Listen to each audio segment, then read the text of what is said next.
Donc imaginez-vous cette défense avec Aymeric Laporte, Balerdi et à droite Luis Felipe Ramos. Ça aurait été quand même du lourd. Et moi j'aime bien ça. J'aime bien qu'on ait de l'ambition. Et Benassia, j'ai l'impression qu'il amène cette ambition-là à l'OM. Et on va redevenir un plus grand club qu'on ne l'en était. Avec les Zubizarreta, avec tous les directeurs sportifs et du football qui sont passés, qui s'endormaient un petit peu trop sur leur laurier. Allez, bon, il ne reste que 12 jours. 12 jours de mercato et ça va très très vite, 12 jours. Même pas 2 semaines pour finaliser, pourquoi pas, l'arrivée d'un attaquant. Si bien sûr, Eliwahi partait de l'OM. Pour l'instant, il est toujours chez nous. Pour l'instant, il y a une offre qui est tombée hier, venant d'Allemagne, Francfort, qui a offert 20 millions d'euros et l'OM a refusé. Puisqu'on espère attirer, pourquoi pas, les 25 millions d'euros qu'on a investis, plus 5 millions de bonus. Donc, aux alentours des 30 millions d'euros. Pour l'instant, on en est encore loin. Mais je vais vous donner mon avis là-dessus quand on sera sur le petit article. Avant cela, je vais vous donner mon avis un petit peu maintenant sur l'attaquant que je viserai moi personnellement. Je voulais donner mon avis dernièrement, mais je vais encore appuyer là-dessus. Et j'ai envie de rappuyer là-dessus en disant il ne faut pas se tromper. Il ne faut plus se tromper. Ça suffit de prendre des attaquants peut-être jeunes, qui ont du talent, mais qui ne passent pas ce contexte marseillais, ce cap. Voilà, ce cap de la mentalité qui manque, le caractère qui manque, pas assez affirmé. Que ce soit les Eliwahi, que ce soit les Luis Suarez, que ce soit les Vitinha, que ce soit les Iliman Ndiaye. Regardez tous ces jeunes, ils ont tous eu du talent. Voilà, ils percent peut-être à droite, à gauche, mais chez nous, c'est compliqué. À l'OM, c'est compliqué.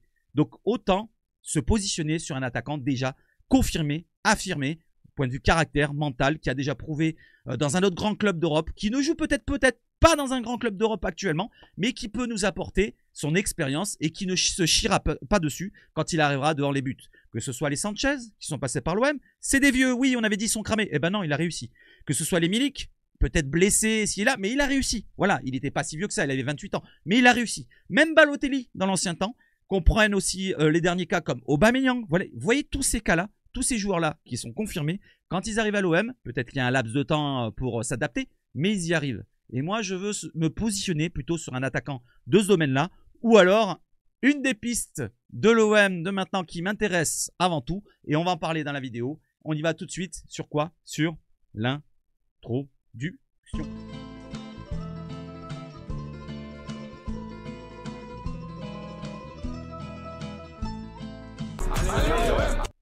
Et allez l'OM. Et pour commencer, les autorités des Alpes-Maritimes ont décidé d'interdire la venue des supporters marseillais pour le match de ce dimanche Nice-OM. L'OM a bien décidé, bien sûr, d'attaquer cette décision devant le tribunal administratif de Nice. Le dossier va être instruit rapidement, mais on se doute bien du résultat que ça va donner. Comme à Nantes, comme à Saint-Etienne, comme lors de tous les déplacements qu'on a depuis quelques années, eh ben je pense pas qu'on va obtenir gain de cause du côté de l'OM, même si c'est ce qu'il faut faire, hein, il faut toujours se plaindre, mais derrière on n'a pas la récompense. Donc je vais dire encore une fois, bonne force à tous les supporters olympiens qui veulent et qui voulaient se déplacer du côté de Nice. Malheureusement, vous ne pouvez pas vous déplacer en groupe. Par contre, il y aura des supporters marseillais disséminés dans le stade, je pense, comme d'habitude, dans toute la France, on le sait très bien. Tous les supporters marseillais sont les plus nombreux en France et j'allais dire en Europe, dans le monde. Oui, il y en a beaucoup. Allez, on enchaîne les amis. Donc, trêve de bavardage et partons directement sur le mercato. Avant de partir sur le mercato, Mehdi Benassia et Olivier Létang, on s'en fout de Létang, bon, on va parler que de Benassia, vont être jugés par la commission de discipline aujourd'hui. Et oui, ce jeudi, le Marocain est sous le coup d'un sursis. Il avait écopé de 6 matchs de suspension, dont 3 fermes, après s'en être pris à Benoît Bastien lors du match, le 2-3 du côté de Lyon. Le sursis peut être révoqué, donc annulé en totalité ou en partie, selon l'équipe. Donc, il pourrait obtenir gain de cause, par contre, là, l'OM et Benassia, parce que l'OM a raison. Benassia a raison. On voit bien sur la vidéo qui a été publiée par l'OM, justement, on voit bien qu'il n'a rien à se reprocher. Il menace peut-être, c'est pas une menace. Il met peut-être son doigt vers le 4e arbitre, mais c'est pas une menace. Il lui dit plutôt, regardez qu'il y avait pénalty et dites-le bien à Monsieur Turpin. Voilà. C'est comme moi je parle avec les mains, on est sanguin, on est comme ça dans le sud. C'est comme ça, voilà. Voilà, donc on va suivre ça de très très près en espérant que ça se passe bien pour Benassia qui ait les sursis qui s'enlèvent et qui prennent pas de match de suspension. On enchaîne avec Benassia qui aurait voulu faire pourquoi pas Aymeric Laporte. Mehdi Benassia a essayé de faire Aymeric Laporte, il l'a appelé pour lui vendre le projet. En tout cas, il veut refaire de l'OM un très grand club selon l'équipe de Greg. Donc, Aymeric Laporte, très grand joueur, on le connaît, gaucher, qui aurait pu apporter peut-être à la place d'un joueur qui ne convient pas actuellement, c'est Lilian Brassier. Voilà, donc imaginez-vous cette défense avec Aymeric Laporte, Balerdi et à droite, Luis Felipe Ramos, ça aurait été quand même du lourd. Et moi, j'aime bien ça. J'aime bien qu'on ait de l'ambition. Et Benassia, j'ai l'impression qu'il amène cette ambition-là à l'OM. Et on va redevenir un plus grand club qu'on ne l'en était avec les Zubizarreta, avec tous les directeurs sportifs et du football qui sont passés, qui s'endormaient un petit peu trop sur leur laurier. Allez, on enchaîne les amis. Maintenant, on part sur le mercato et on part directement sur... ce que je vous avais dit. N'oubliez pas, je vous avais dit, ça fait déjà plusieurs mois que j'en parle, il n'y a que 3 extra-communautaires à l'OM. Et j'appuyais bien par rapport à ce que je voyais dans les applications, dans les réseaux, à droite, à gauche. Je voyais bien qu'il y avait la double nationalité pour Mason Greenwood, qui a terminé toutes les démarches administratives et va obtenir le passeport jamaïcain. Pour l'OM, il ne comptera plus comme un extra-communautaire et va libérer une place pour l'éventuel nouveau joueur. Comme qui? Comme Rashford. Et oui, et Rashford, par contre, c'est un joueur qui est expérimenté et pourquoi pas un prêt sec de Rashford, je ne dirais pas non. Parce que Rashford, bien sûr, il est voulu par d'autres clubs. En Allemagne, il y a Dortmund qui était intéressé, mais il a botté en touche. Par contre, le Barça, je ne sais pas si le Barça le veut, mais lui, il veut aller au Barça. Le Barça a répondu par le directeur sportif qui a dit que finalement, on va s'intéresser déjà à prolonger nos joueurs avant d'aller recruter d'autres joueurs. Donc, il est pour l'instant à United. Il ne joue pas, je parle de Rashford. Donc, pourquoi pas l'attirer en prêt sec? Voilà, donc si ça peut se faire, moi je dis pas non pour un prêt sec de 6 mois de Rashford qui peut nous apporter un supplément. Bien sûr, si bien sûr, il y a le départ d'Eli Wahi. Et Eli Wahi, comme je vous l'ai dit tout à l'heure, l'Eintracht Francfort a soumis une offre écrite à l'Olympique de Marseille pour Eli Wahi. Le montant d'une valeur de 20 millions d'euros a été rejeté par l'OM. Eintracht Francfort n'a actuellement pas l'intention d'augmenter l'offre. Pour l'instant, il n'y a pas d'accord entre les clubs et l'accord n'est pas finalisé. Cela dit, le transfert de Wahi n'est pas annulé. Mais Francfort étudie également d'autres options.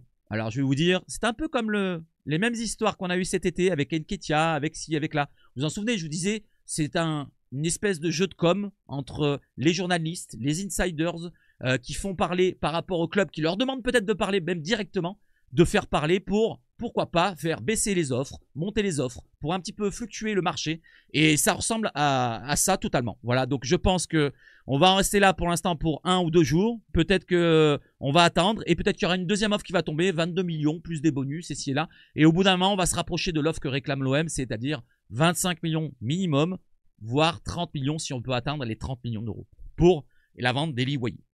Voilà où nous en sommes. On va suivre ça de très près. Mais pour l'instant, Eli Wahi ne convainc pas au club. On est plus sur un départ que de rester à l'OM. Il nous reste 12 jours. Mais ça serait dommageable si on n'arrivait pas à le faire partir assez rapidement. Parce qu'il faut se concentrer sur son remplaçant. Après, si bien sûr on veut faire un remplaçant. Parce que moi, comme je vous l'ai dit, c'est soit on prend un joueur vraiment confirmé qui nous apporte directement. On n'a pas de doute dans son application directement et qui fasse une bonne saison à droite à gauche et qui vienne et qui plante à l'OM plutôt que prendre un jeune pour l'avenir. Parce que si on doit prendre un jeune pour l'avenir, autant attendre l'été prochain et d'investir du lourd pour la Ligue des Champions. Et oui, parce que la Ligue des Champions qui arrive, on aura les moyens. Avec les moyens qu'on va avoir financiers supplémentaires, donc avec la vente d'Eli Wahi et d'autres joueurs, pourquoi pas investir plus lourd encore cet été, si on peut attendre cet été. Allez, on enchaîne avec les rumeurs qui sont tombées. Donc, on en a parlé. Marcus Rashford et Mathys Tel qui ont été explorés. Mais ça ira plus loin, pas plus loin, pardon, selon RMC. Les dirigeants ne veulent pas surpayer le remplaçant d'Eli Wahi. Alors, par contre, cette phrase-là, ça veut tout et rien dire. Comme je vous l'ai dit, le mercato hivernal, c'est un mercato d'opportunités. Et qui dit opportunité, c'est vraiment des opportunités. Et là, ce qu'on recherche, c'est vraiment un attaquant qui ait du talent et qui sera cher, forcément. Donc, ça ne sera pas un attaquant qui sera ne pas surpayer. Parce que l'hiver, les recrutements, c'est plus difficile. Les joueurs ne partent pas comme ça facilement d'un club où ils fonctionnent. Par exemple, le joueur de Feyenoord qu'on va voir tout à l'heure, il fonctionne totalement au Feyenoord. Ça m'étonnerait qu'il parte moins que le prix de Transfermarkt, par exemple, qui est à 37 millions d'euros. Mais on va en parler juste après, quand on se concentrera sur ce dossier. Et justement, ce dossier, donc il y a Bryan Brobé, qui est pisté aussi par l'OM, selon RMC. Il y a Santiago Jiménez. Ça, c'est un attaquant qui est jeune, mais qui est beaucoup plus confirmé qu'un Bryan Brobé, par exemple, ou qu'un Mathys Tel, par exemple. Voilà, ça c'est un joueur qui m'intéresserait fortement. Si on doit viser un joueur, ça serait lui, moi, je prendrais personnellement, si j'avais les moyens d'investir. Ou alors, comme je l'ai dit, un prêt sec de Rashford, ça ne me dérangerait pas. Pourquoi pas pour terminer la saison. Sont 2 pistes explorées par le board olympien en attaque, selon RMC. Maintenant, il y a un autre joueur qui est pisté. C'est un plan B, plan C, selon Adam Seur et RMC qui en parlait aussi. L'OM a sondé Brighton pour le transfert d'Evan Ferguson, qui a connu aussi De Zerbi du côté de Brighton. Il n'est qu'un plan B ou C, la priorité restant Santiago Jiménez. Donc vraiment la priorité selon Adam Seur, et je ne sais pas si RMC Sport en parlait de la même manière, et ben ça serait l'attaquant mexicain du Feyenoord. Donc on va voir juste après. Donc pour ce joueur-là, par contre, je pense que c'est aussi jeune, voire plus jeune que les autres. Je crois qu'il a que 20 ans. Je ne sais même pas s'il n'a pas 19 ans. Donc moi, je ne prendrai pas ce joueur-là, même s'il a connu De Zerbi. Je ne prendrai pas, personnellement, je ne prendrai pas, comment il s'appelle, Bryan Brobé. Je vais vous dire pourquoi après. Et peut-être Matistel de Grémoine, vu qu'il est français, peut-être qu'il connaît plus la Ligue 1 ici et là. Peut-être que je passerai sur cela. Allez, on enchaîne les amis.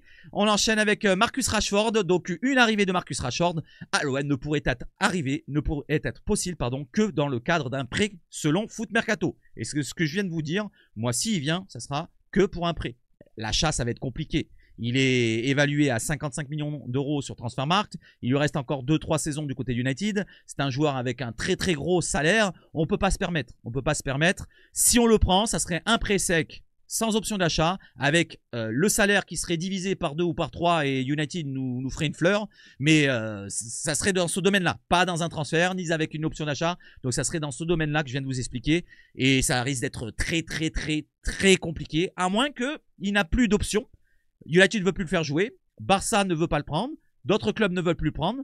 Il n'y aurait que la solution de l'OM. Et derrière, pour lui, ça serait tout bénef, pourquoi pas le rayonnement, point de vue sélection, il ne perdrait pas un petit peu ce cap-là aussi de son côté. Allez, on enchaîne avec un autre joueur, avec donc Matistel. Matistel, selon l'équipe de Greg encore, Mehdi Benassia a appelé Vincent Kompany, donc le coach du Bayern, pour lui faire savoir que Matistel aurait du temps de jeu à l'OM.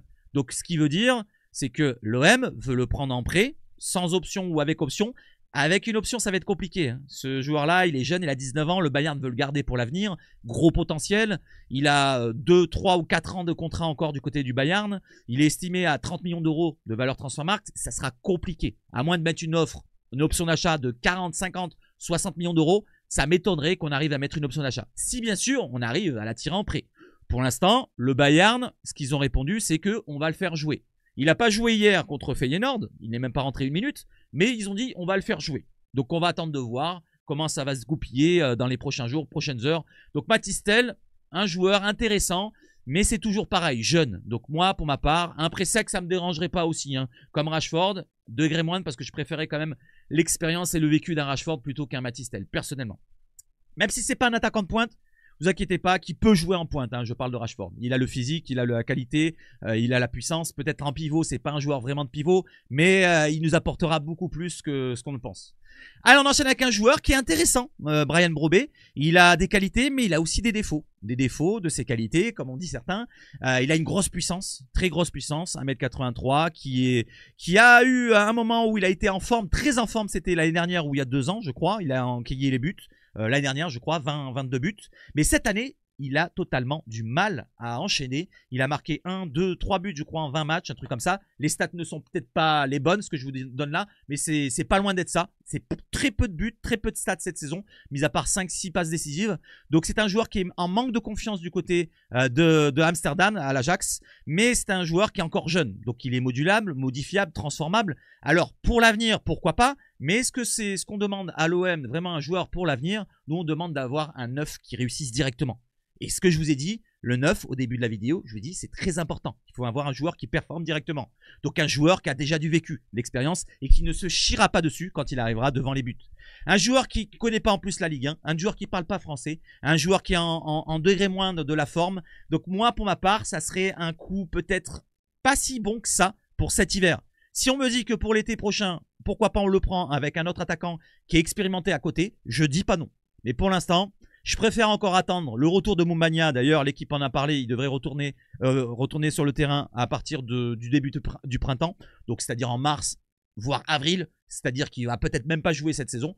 Donc je préfère même attendre un Moumbagna qui arrive peut-être en fin de saison jouer quelques matchs, plutôt que prendre un Brobé qui va nous servir, bien sûr, il a de la qualité. Je dis pas qu'il va pas nous servir, mais on va investir peut-être pour un problème encore, d'un recrutement qui va être encore fait sur un départ derrière au bout de 6 mois, au bout d'1 an. Voilà, ça va ressembler aux autres recrutements que je vous ai dit derrière. Il a de la qualité, c'est un joueur de qualité. Mais moi, je préférais prendre un joueur de qualité comme lui. Donc, selon Daniel Riolo, la piste la plus chaude pour remplacer Liguayi, c'est Santiago Jiménez, 23 ans, mexicain, auteur de 13 buts en 17 matchs. Et on peut rajouter les buts de tout à l'heure contre le Bayern, il en a mis 2. Donc, ça fait 15 buts en 18 matchs, cette saison avec le Feyenoord. et il marque dans toutes les compétitions. C'est pas que en Eredivisie. Vous allez me dire, ouais, il joue au Feyenoord. Feyenoord, on s'en souvient. 0-0, on a fait au Vélodrome. On avait perdu 3-2 là-bas, si je me souviens bien. Donc, ils nous ont éliminés en demi-finale de l'Europa Conference League. À l'époque, il n'y était pas, je crois pas. Mais c'est un joueur de grande qualité. Ça fait 2 saisons et demie qu'il est du côté de Eredivisie. Il a enquillé les buts. Il a 65 ou 66 buts en 100 matchs environ du côté de l'Eredivisie. Il a marqué même en Champions League. Il a marqué un doublé tout à l'heure. Il a des ratios énormes. C'est un joueur en pleine confiance. Qui revient d'une petite blessure. Certes, il a été un peu incertain pendant un moment. Il a une cuisse, les ischios ici là qui ont duré 1 mois ou 2, un truc comme ça. Mais il est bien revenu. Ça fait 1 mois qu'il est revenu. Il est en très grande forme. Il enquille les buts. C'est un joueur qui n'a pas la qualité technique énorme d'un dribbleur, mais c'est un joueur intéressant. Voilà, conduite de balle intéressante, qui ne lâche pas le ballon, qui colle au pied. Un peu mollasson. Je vais dire qu'il est un peu lourd. Il fait 1m83, 1m84. Il peut jouer en pivot. Voilà, ça c'est une bonne donnée par rapport à ce que demande De Zerbi. Il peut faire des appels en profondeur. D'ailleurs, sur le but qu'il met que je vais vous montrer en vidéo, il fait un appel en profondeur et il prend la vitesse avec la durée. Parce qu'au début, le démarrage, il est un peu lent. Et il est efficace. C'est surtout ce qu'on veut à l'OM. Un joueur efficace qui ne tremble pas. Et vous allez voir sur l'action que je vais vous montrer, il n'a pas tremblé. On y va tout de suite pour l'action. Regardez bien. Départ de l'action, donc le ballon est en haut, regardez, en haut là, vous voyez le latéral gauche, avec la petite main là.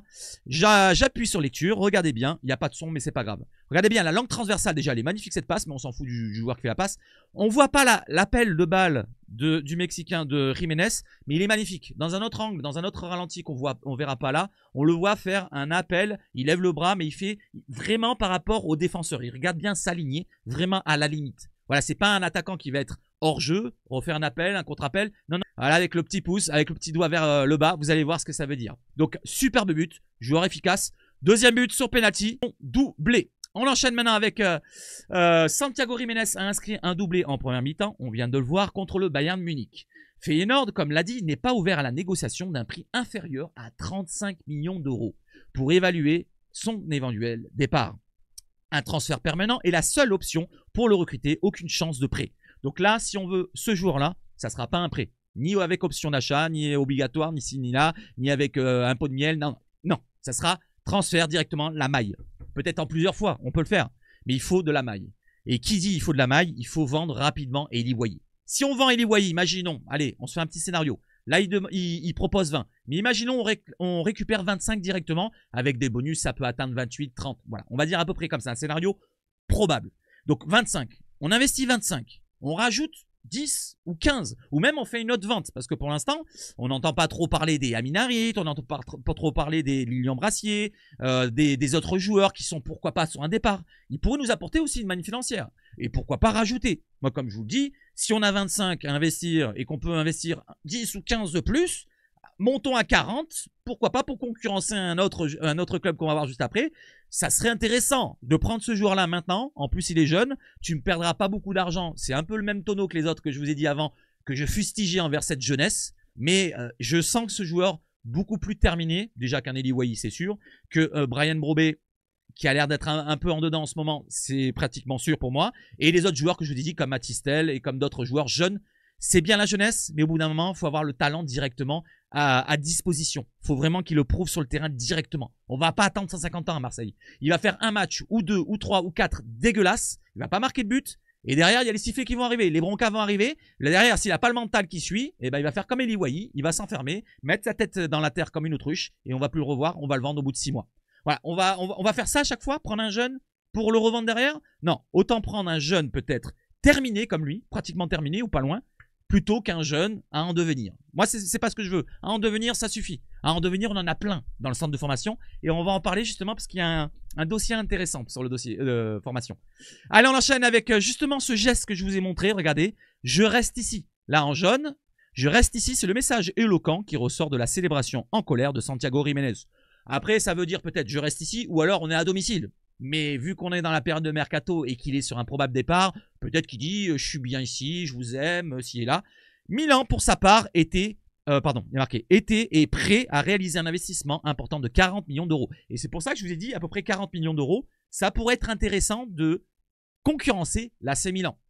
Alors, pour l'instant, l'AC Milan, c'est en Champions League, c'est peut-être un cran au-dessus de l'OM, mais on a quand même Benassia qui fait du bon travail. C'est pour ça que moi, je mets Benassia en avant, Longoria aussi. Mais Benassia, franchement, il arrive à tirer des joueurs comme Rabiot, comme Højbjerg, comme Greenwood et tant d'autres, franchement, est-ce qu'il n'arriverait pas à tirer un Jiménez en lui parlant bien avec un petit peu de miel et un petit peu de thé à la menthe? Je dis pas non. Voilà, donc pour la venue, pourquoi pas, de Santiago Jiménez, c'est pas terminé. Parce qu'il a parlé après la rencontre, il a dit « Possible dernier match avec Feyenoord. Nous verrons ce qui se passe », nous dit Santiago. Ce sont des semaines cruciales. Je laisse tout entre les mains de Dieu. J'aime Feyenoord et j'aime ses fans qui m'ont tant donné dès les premiers jours et je leur donnerai beaucoup de buts. Donc ce qui veut dire, c'est que s'il reste à Feyenoord, il leur marquera encore plein de buts. Il sera encore heureux. Par contre, il pourrait partir à tout moment dans les 12 derniers jours du mercato. Voilà pour Santiago Jiménez. Moi, pour ma part, ça serait ma petite hype. Daniel Elongo sur la célébration de Jiménez qui ne change rien sur les plans de Milan. Une tentative d'attaque, oui, ils vont offrir quelque chose, on va dire, est attendue demain. Donc aujourd'hui, parce qu'à l'heure où je fais la vidéo, il est 2 h du matin, il devrait avoir une offre qui tombera encore de l'AC Milan. Et espérons que l'OM soit en soum-soum derrière, pourquoi pas, et qui proposerait quelque chose directement à la suite. Moi, je veux quand même des joueurs de ce calibre-là. Si c'est pour prendre un autre joueur, comme je vous l'ai dit, à fort potentiel, qui est dans le dur en ce moment, je parle de Brobé, il a de la qualité. Je serais pas déçu, mais je serais un petit peu plus sceptique, voilà, qu'avec Jiménez, personnellement. Allez, j'enchaîne. Début très difficile, voire impossible pour Pavlovic, ça on s'en fout. Ce qu'il y a en jaune, par contre, c'est intéressant, c'est un journaliste italien. Je ne sais pas si ça a été relayé, mais par contre, il nous dit que l'AC Milan a un accord avec Jiménez déjà. Alors, est-ce que c'est vrai ou est-ce que c'est pas vrai? Jiménez, nous avons besoin de sortie maintenant pour le recruter du côté de l'AC Milan. Il reste quelques jours et la direction s'attend à une plus grande facilité dans les ventes de certains joueurs. Pour Jiménez, comme mentionné, il y a déjà un accord total avec l'agent du footballeur. Donc, ce qu'ils veulent dire, c'est que du côté de Milan et de l'agent et de l'entourage du joueur, il y a déjà un accord, verbal sûrement, pour qu'ils viennent du côté de l'AC Milan. Alors si bien sûr c'est vrai, eh ben on est en retard largement et ça pourra pas se faire.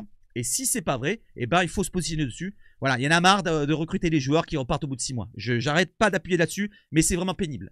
Allez, on enchaîne les amis avec cette fois le joueur qui pourrait, pourquoi pas, compenser un départ d'Eli Wahi. Si on recrute pas derrière, qu'on n'a pas le temps, eh ben ça serait peut-être lui, parce que finalement. J'arrête pas d'en parler, mais Robinho Vaz, là, ils nous ont fait un bon petit article du côté de la Provence. Si vous arrivez à le lire, n'hésitez pas. Vous mettez pause, vous mettez un petit zoom sur votre écran. N'hésitez pas à lire. Voilà, je peux vous zoomer un petit peu. Voilà, allez, je vous mets un petit peu de cadeau là. Et hop, regardez, hop, voilà, vous avez tout l'article.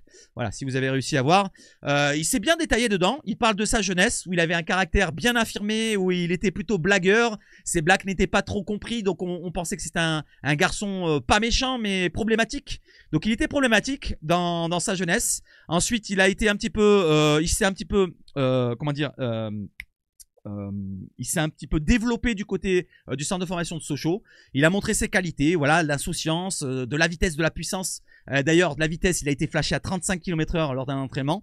Voilà, donc c'est un joueur qui commence à prouver au très haut niveau. Il n'a que 17 ans. Voilà, donc c'est un joueur qui ne va pas avoir peur. Ça, c'est très important. Il a un caractère très très fort.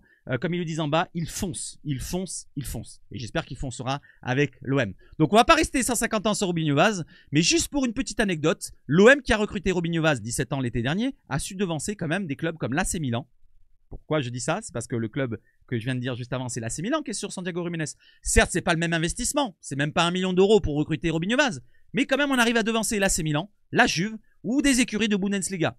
C'était mieux pour lui de rester en France, de continuer à mûrir. L'OM lui a bien présenté les choses, insiste son entourage. C'est pour ça que j'appuie là-dessus. Benassia, qui a un gros travail à faire encore en ce moment. Et il fait du bon travail. Et je suis satisfait de son travail pour l'instant de Benassia. Et on enchaîne derrière avec maintenant une petite rumeur. Je ne sais pas si c'est vrai, c'est si de concret. Selon le site et le journal Photon Sport, c'est un journaliste grec, Amin Harit serait sur les tablettes de l'Olympiakos. Donc ça, je ne sais pas où ça en est. Pour l'instant, on va attendre de voir pour avoir plus de concret. Bon, l'Olympiakos, ça n'a pas beaucoup de moyens. À mon avis, ils ne vont pas investir 10-15 millions d'euros.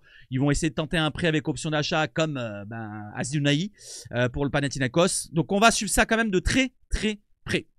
Alors on enchaîne avec le Liam Brassier, j'en parlais tout à l'heure. Il faudrait aussi trouver une porte de sortie pour Liam Brassier, c'est dans l'équipe. Le défenseur central qui a bénéficié d'une certaine mansuétude et en interne après sa prestation face à Strasbourg, un partout, a refusé dernièrement une offre de l'étranger. Donc il a refusé une offre de l'étranger, on l'a pas entendu ça. Et ben on va suivre ça de très près aussi parce qu'on espère qu'il parte à Liam Brassier. Ou alors s'il reste, et ben qu'il passe le cap. Ça ne me dérangerait pas qu'il reste à l'OM, mais il faut qu'il passe le cap. Parce que s'il reste sur le banc, qu'il nous sert à rien, ça sera une recrue à 12 millions encore pour rien. Voilà pour Lilian Brassier. Un autre dossier maintenant, partons sur les défenseurs. Et un joueur qui ne remplacera pas Lilian Brassier, ni en tant que piston, ni en tant que défenseur central, c'est Renato Vega. Accord de prêt de 5 millions d'euros jusqu'en juin, sans clause d'option d'achat du côté de la Juve pour le joueur de Chelsea qui part en Italie. Vega devrait jouer comme défenseur central, comme je le disais, parce qu'il me ressemble plus à un profil de défenseur central plutôt qu'un latéral, même s'il a déjà joué plusieurs fois en latéral. Allez, on enchaîne les amis, pas avec un latéral, mais plutôt avec un central. Grégory Ernest, l'avocat de Chancel Mbemba, s'exprime sur sa situation. Il n'a pas eu la moindre offre concrète lors du précédent mercato. C'est bien la somme importante réclamée qui repousse immédiatement les clubs potentiellement intéressés, selon la Provence. Ce qu'ils veulent dire, c'est que l'OM réclame 3 millions d'euros, et pour les clubs qui veulent investir sur lui, c'est trop, apparemment. Ça me semble bizarre, 3 millions d'euros pour un Mbemba. Moi, je suis un club, je les mets directement, je le prends directement. Ça me semble bizarre. C'est plutôt, à mon avis, problème salarial, problème de prime à la signature, hein, mon petit Chancel. Arrête un petit peu de rigoler, hein, tu nous fais rire là. Allez, on enchaîne les amis avec Enzo Sternal qui est parti, on le sait très bien, mais pour combien? Pour 500 000 euros, plus 500 000 euros de bonus, donc ce qui équivaut à 1 million.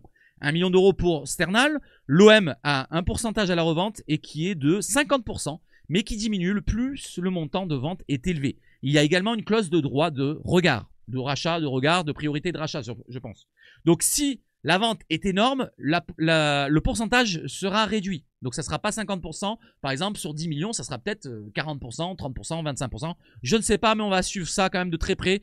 La carrière d'Enzo Sternal qui va décoller, je l'espère pour lui. Je lui souhaite bon courage, malgré qu'il aurait dû attendre un petit peu. Parce qu'on va voir tout à l'heure ce que je vais vous montrer. Pour les jeunes, ils ont une chance maintenant. Allez, la chance ne sera pas donnée pour Niakossi qui part, qui quitte l'OM. J'en parlais dernièrement du côté de la Belgique. Bravo à BLOM qui avait relayé cette information en premier. Sacha Tavolieri, le journaliste belge, l'a repris et il dit que l'accord final est trouvé à hauteur de 750 000 euros avec le club belge. Niakossi va s'engager avec donc le club de Oud Heverlee Louvain jusqu'en juin 2029. Done deal. Donc bonne chance à toi, Rogerio. On enchaîne avec Emran Soglo aussi qui va partir. Donc beaucoup de départs du côté de la jeunesse marseillaise. Mais ça bouge. Ça essaie de créer un pôle élite pour être plus performant et être proche de l'effectif pro. On va voir un petit peu comment c'est détaillé. Emran Soglo va quitter l'OM. Le défenseur doit s'engager 3 ans avec le Chicago Fire. C'est dommage, hein, c'est dommage. Il est en fin de contrat jusqu'en juin 2025. Donc l'OM ne voulait pas s'en séparer. Il avait proposé une prolongation de contrat en début de saison. Il a refusé et il a préféré partir. On parlait de un club comme Utrecht, je crois, aux Pays-Bas.